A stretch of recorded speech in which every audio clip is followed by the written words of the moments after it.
सिंधी साहब के काबिल एहतराम और मोअज़्ज़ज़ नाज़रीन, हमारे तमाम सुनने और देखने वालों को अस्सलामु अलैकुम। दोस्तों, आज हम बात करेंगे सिंध के सबसे बड़े और सबसे पुराने कब्रिस्तान वाले शहर ठट्टा की। ठट्टा सिंध का एक तारीखी शहर है जिसे जाम निज़ामुद्दीन उर्फ जाम नंदू ने बसाया था।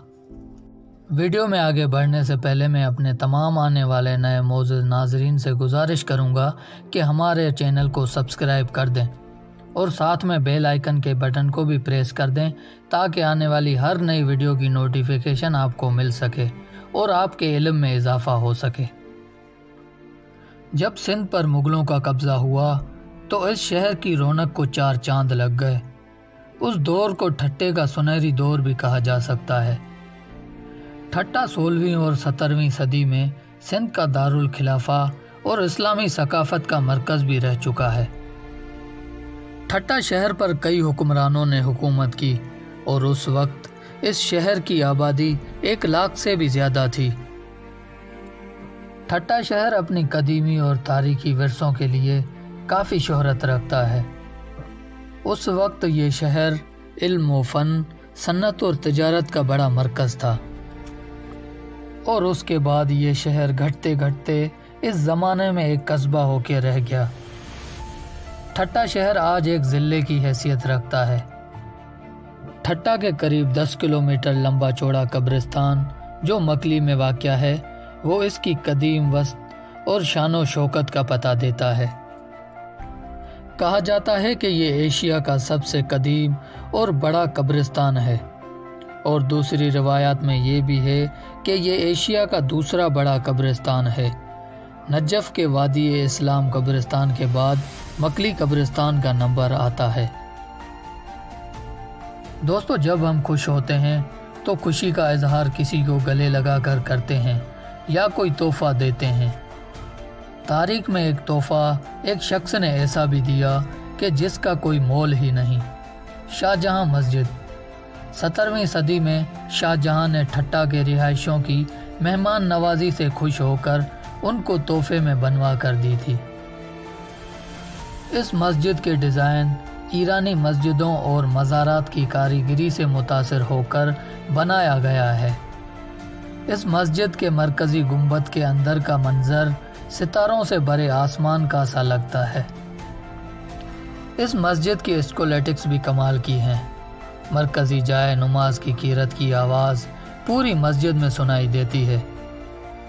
हैरत की बात तो ये है कि मस्जिद में मीनार एक भी नहीं और गुंबद की तादाद 90 है, जो कि पाकिस्तान में किसी भी मस्जिद में सबसे ज़्यादा है। किसी ज़माने में ठट्टा में 40 मदारिस हुआ करते थे जिनमें बड़े बड़े आलिम दर्स दिया करते थे और हज़ारों तालिब इनमें इल्म हासिल किया करते थे। उस वक्त ठट्टा सिंध का दारुल हुकूमत हुआ करता था। दारुल हुकूमत होने की वजह से इस शहर ने जितनी तरक्की की उतनी ही बर्बादी इस शहर के नसीब में आई, क्योंकि जो भी हमलावर आया उसने इस शहर को तबाह और बर्बाद कर दिया। तारीख के हवाले से कहा जाता है कि कुछ हमलावरों ने तो इस शहर को आग भी लगा दी थी। इस शहर के वीरान होने की एक ख़ास वजह यह भी थी कि बाद के हुक्मरानों ने ठट्टा शहर को छोड़कर हैदराबाद को जा बसाया और फिर हैदराबाद को दारुल हुकूमत बनाया, जिसकी वजह से रफ्ता रफ्ता ठट्टा की आबादी घटने लगी। लेकिन आज भी यह शहर एक ज़िला की हैसियत रखता है और आज भी इस शहर की बहुत सी चीज़ें पूरे मुल्क में पसंद की जाती हैं। उनमें से हाथ की कढ़ाई, रेशमी लंगियाँ और ख़ास तौर पर लकड़ी से बनाया गया हुआ सामान काबिल ज़िक्र है। अगर ठट्टा की सौगातों की बात की जाए तो ठट्टा की रबड़ी पूरे मुल्क में पसंद की जाती है। अगर यहाँ की सन्नत और तिजारत की बात की जाए तो यह शहर अपने पान की काश्त की वजह से पूरे पाकिस्तान में मशहूर है। इसके अलावा यहाँ गंदम, चावल, गन्ना और कपास की फसलें यहाँ की अहम सन्नतों में से है।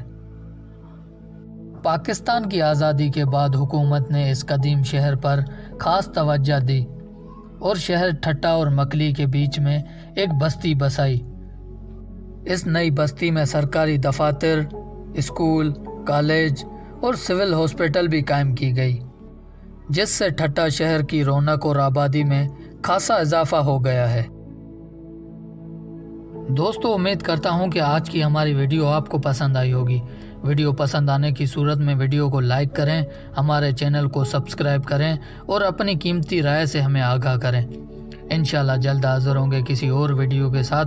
तब तक अपना और अपने प्यारों का बहुत सारा ख्याल रखिए।